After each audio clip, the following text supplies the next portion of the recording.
Então, boa tarde, pessoal. Estou apresentando aqui para vocês agora, né, o relatório de diagnóstico de SST, né, que foi aplicado aí na empresa FFF Rodrigues, gênero alimentício, tá certo?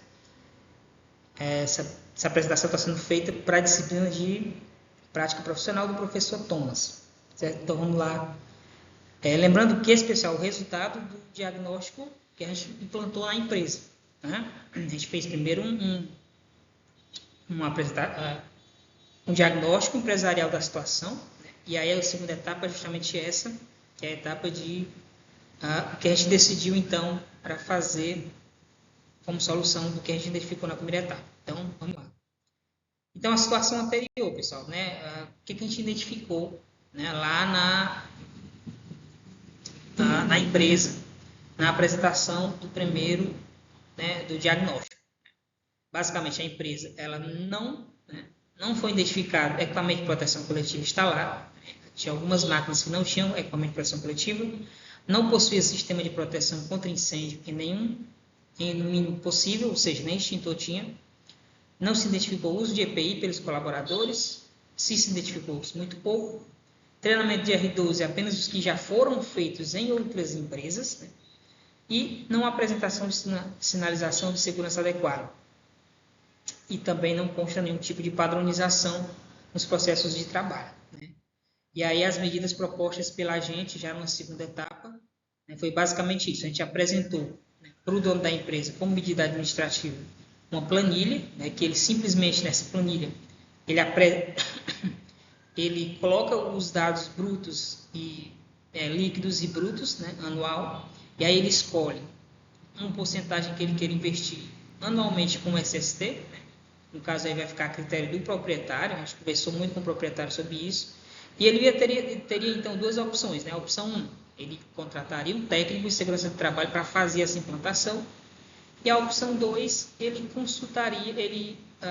contrataria uma consultoria em SST que faria esse procedimento para ele, ou seja, se ele fosse fazer esse procedimento, digamos que o rendimento lá dele, dessa empresa que eu fiz, o rendimento anual deles é em torno de 1.200.000. Né? E aí, uma conversa que eu tive com ele, eu identifiquei que basicamente ele queria ele poderia estar investindo 1% desse valor para SST anualmente. Né? E aí eu fiz toda a divisão e mostrei para ele como ele estaria totalmente resguardado, né? Desde que ele fizesse esse investimento e fizesse a distribuição desses valores aí para IPI, EPCs, ASOS dos funcionários, né? Documentação de SST e E-Social.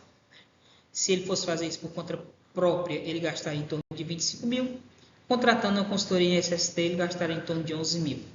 Certo? Isso aqui foi a medida administrativa, partindo do princípio que a empresa dele não tinha nenhum ponto, né, de SST já instalado.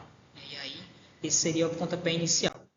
E aí, já nas medidas técnicas e estruturais, né, a gente criou os POPs, né, os procedimentos operacionais padrão, que não tinha, né? Lembrando, pessoal, que a gente não trabalhou com toda a empresa. A gente trabalhou apenas com a parte de açougue.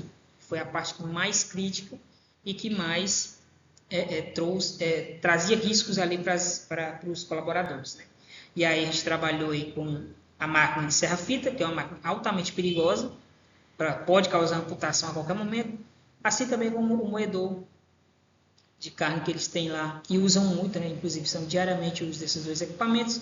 A gente achou melhor então criar e focar nesses dois equipamentos, criando os POPs para eles. Esses POPs vocês vão ver como eles ficam dispostos, né? Ali estão os dois POPs, né, dispostos dos dois equipamentos, e assim o colaborador, antes de usar, ele tem acesso ao correto uso, né, desses equipamentos. DDS, também outro foco que a gente também teve lá na empresa foi aplicar DDS. Esses DDS foram diálogos semanais de segurança, e levando sempre em consideração os temas que eles mais trabalhavam, né? Inclusive partindo aí de zero, desde o uso de EPI até o uso de equipamentos em si. Aqui é a aplicação de um DDS, a gente teve lá a oportunidade de mostrar um equipamento com segurança, um equipamento sem segurança.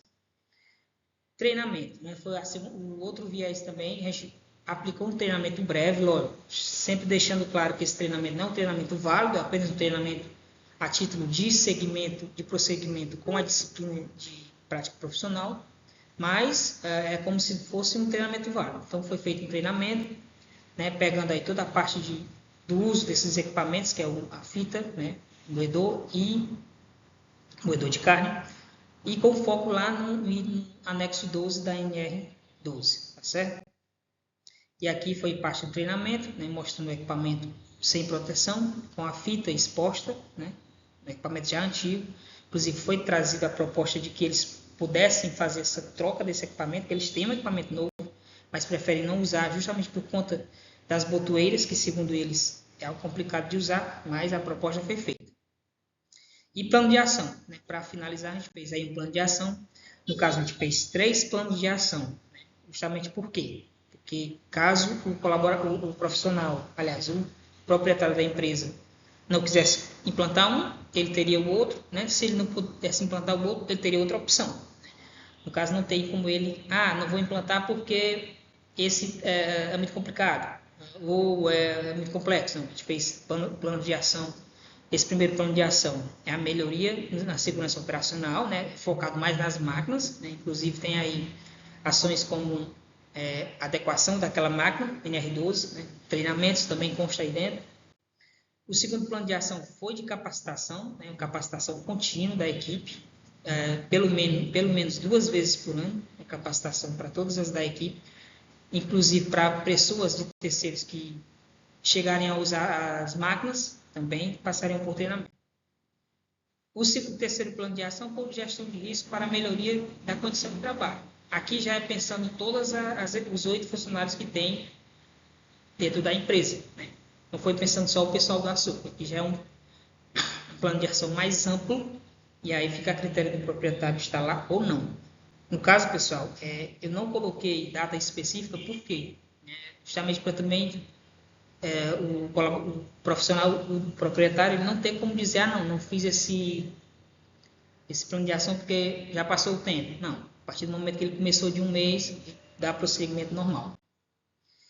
Isso aqui, pessoal, mostra a importância do nosso trabalho. Esse acidente ele ocorreu no mês de janeiro de 2025, inclusive eu não estava, eu tive que me ausentar uns dias da prática profissional. Esse acidente ele foi escondido, né? Eu descobri conversando por alto com eles, e essa pessoa ela não tinha, né, habilidade para manter, para fazer a manutenção, aliás, para fazer o uso da serra de fita, e como faltou um colaborador, ela foi lá fazer esse uso, e aí acabou com esse acidente, segundo eles, um corte muito profundo. Não me passaram, né? Eu descobri por conversas com eles, mas vocês veem aqui a importância do nosso trabalho, certo? E é isso, pessoal, obrigado. Essa aqui é a minha apresentação.